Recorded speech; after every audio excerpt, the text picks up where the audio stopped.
All right, let's move on to date-specific tools. Looking at the Add Column menu in our query editor, you'll see those date and time tools grouped here on the right. And these are actually pretty straightforward. We've got a few options here. One of the more interesting ones right at the top of the list is the age option. And that actually automatically calculates the difference between the current time based on the today or now function and the actual date in each row.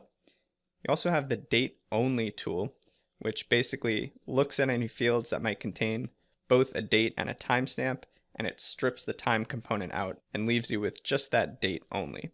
You also have your pretty basic set of date component functions like year, month, quarter, week, and day, and that basically just extracts individual components or individual attributes from a date field. And if you're selecting a field that has a timestamp as well, you also have similar time-specific options like hour, minute, and second. Two other ones that I want to call out here, earliest and latest.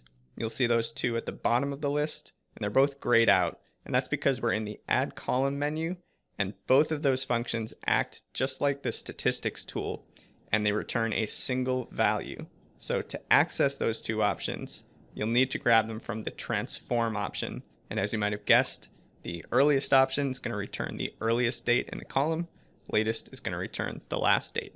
So quick note here, you'll almost always want to perform these date operations from the Add Column menu as opposed to transform, since most of the time the goal is to actually build out new fields using these date components as opposed to overwriting or transforming an individual date or time column. So pro tip here, what you can actually do in Power BI quite easily is load up a table that just contains a single set of dates, or you can create a date table and then use these date tools to actually build out an entire robust calendar. So that's exactly what I'm going to show you how to do in a second, but first let me give you a little peek of what that's going to look like. So we're going to start with a single column containing dates. We're going to apply those predefined date options using the Add Column tab in the query editor. And we're going to transform that individual column into an entire calendar containing additional fields like the day of the week, the day name, the start of the week, month, quarter, year, etc. So let's open up Power BI and give this a shot. All right, so if you're following along, go ahead and open up your AdventureWorks report file. You should see those two tables. We've got customer and product. We're going to go ahead and get data and grab a third table from a CSV. And this time we want our AdventureWorks calendar table. So when you double click, preview looks very straightforward, just a single column containing our dates. Go ahead and click Edit to launch the query editor. And here we are. So first two steps, table name first. Let's make it consistent, AW calendar. I could leave it here, but since this is technically a lookup table as well, I want to be consistent. So I'm going to add lookup at the end. So AW underscore calendar underscore lookup. Press enter. Obviously the data type looks good, recognized and formatted as a date. And I've got a column header. So check, check, we're good to go.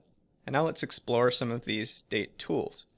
And I want to actually start with the earliest and latest options. So I'm going to go to the transform menu, which again is the only place I can access these two options. And when I click earliest, it behaves just like those stats functions, transforms the entire table into a single aggregated value. In this case, it's one date, January 1st, 2015.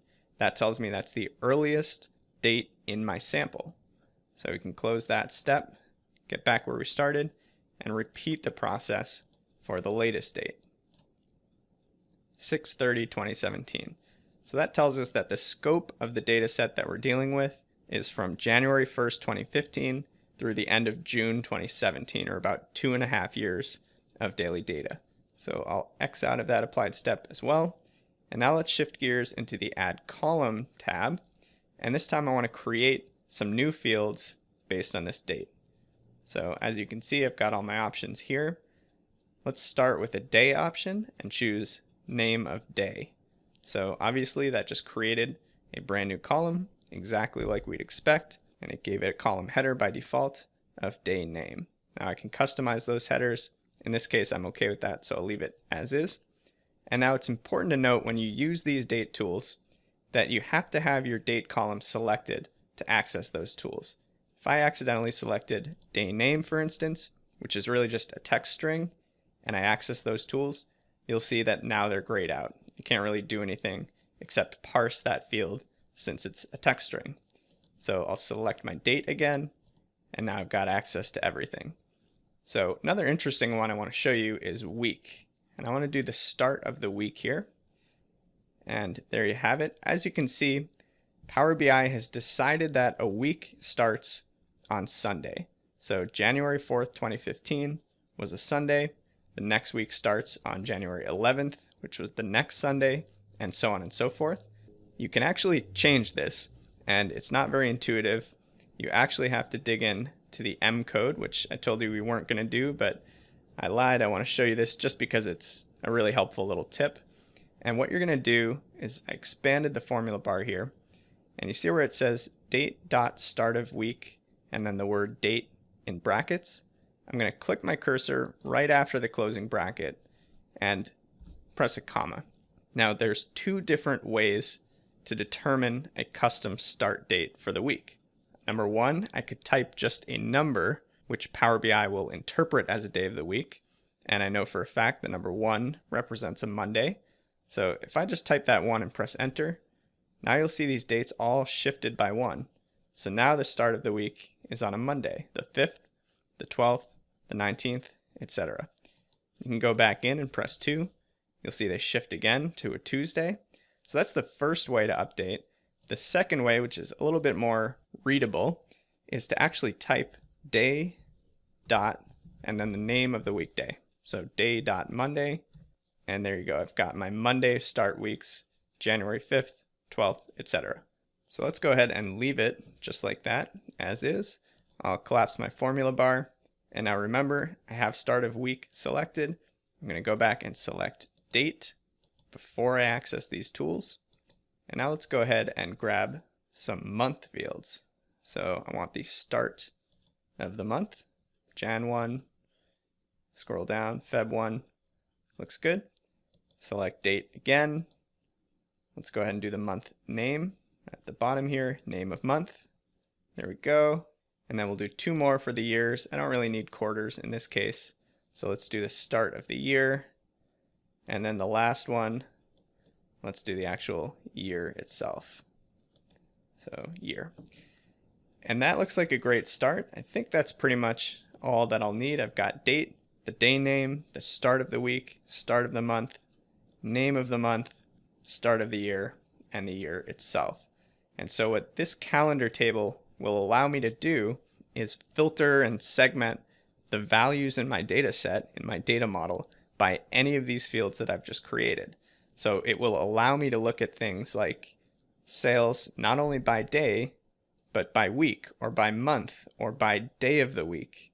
And that's going to be really helpful as we start using more of these analysis and visualization tools. So our calendar is good to go. Let's click on our Home tab, press Close and Apply, and it will load it up into our model. And there you go, we have our third table accessible here. Let's check the relationships view. 3 table objects with all of those fields we just created based on that one single date column. And there you have it, query editing date tools.